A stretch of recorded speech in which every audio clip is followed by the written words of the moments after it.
साथियों नमस्कार। एक बार फिर से स्वागत है आपका मेरे चैनल में। साथियों 31 मार्च को आदर्श के मामले में एक डेवलपमेंट हुआ जिसके बारे में हम सभी लोगों को जानकारी है, और वो ये कि 31 मार्च को ईडी ने 50,000 पन्नों की एक चार्जशीट जयपुर के विशेष न्यायालय में पेश की है। और इस चार्जशीट में 124 लोगों को आरोपी बनाया गया है और करीब 100 लोगों के बयान दर्ज किए गए हैं। इस चार्जशीट के फाइल होने के बाद कम से कम उन सारे निवेशकों की ये गलतफहमी भी दूर हो चुकी होगी जो इस झूठी उम्मीद के सहारे बैठे हुए थे कि जैसा कि किसी ने कहा था कि मार्च के महीने में खुशखबरी आने वाली है। हालांकि मुझे पूरी उम्मीद थी और मैं पूरा आश्वस्त था कि मार्च के महीने में कोई भी खुशखबरी आने वाली नहीं है, क्योंकि कारण उसका ये है कि किसी के पास भी कोई ऐसी जादू की छड़ी नहीं है और कोई ऐसा कारण नहीं है जिसके आधार पर वो ये कह सके कि मार्च में, अप्रैल में या मई में या इस पूरे साल में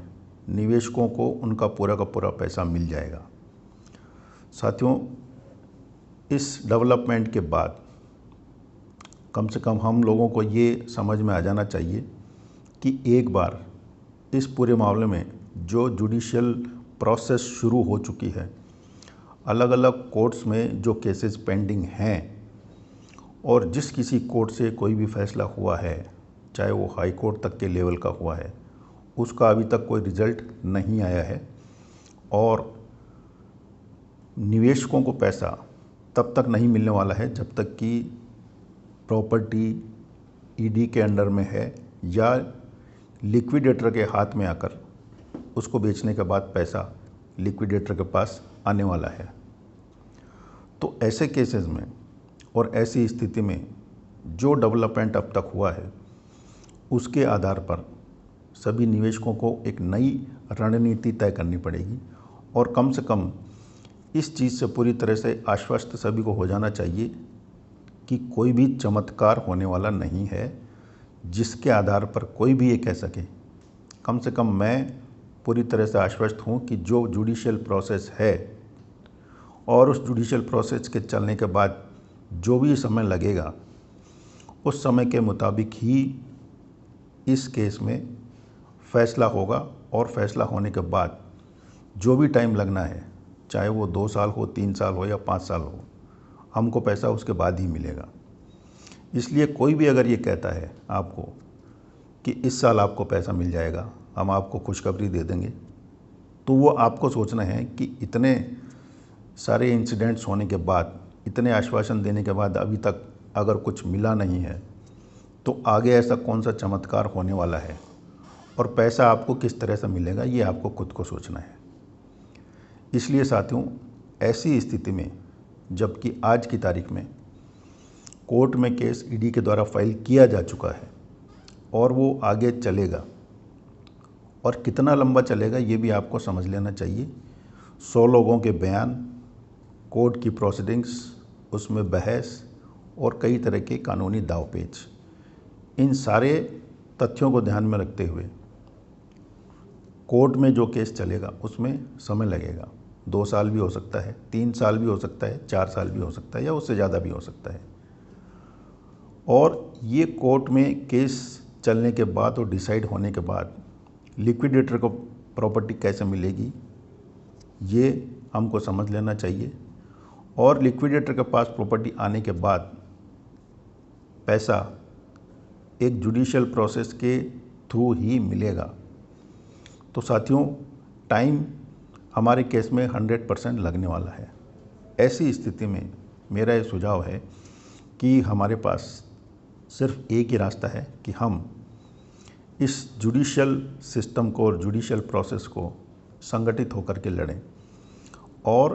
किसी एक ऐसे संगठन के साथ जुड़ें जो ऑल इंडिया लेवल पर कार्यरत है। और मेरी नज़र में आज की तारीख में सिर्फ एक ही ऐसा संगठन है, आदर्श मेंबर एसोसिएशन, जो ऑल इंडिया लेवल पर गठित किया गया है और बहुत सारे लोग उसके साथ जुड़े हुए हैं। लेकिन हमको संगठित होकर लड़ाई लड़ने के लिए ये बहुत ज़रूरी है कि ज़्यादा से ज़्यादा संख्या में हम लोग उस संगठन के साथ जुड़ें, उसके मेंबर बने और एक ऐसे संगठन के साथ जुड़ें जो न तो आपको कोई झूठा आश्वासन देता है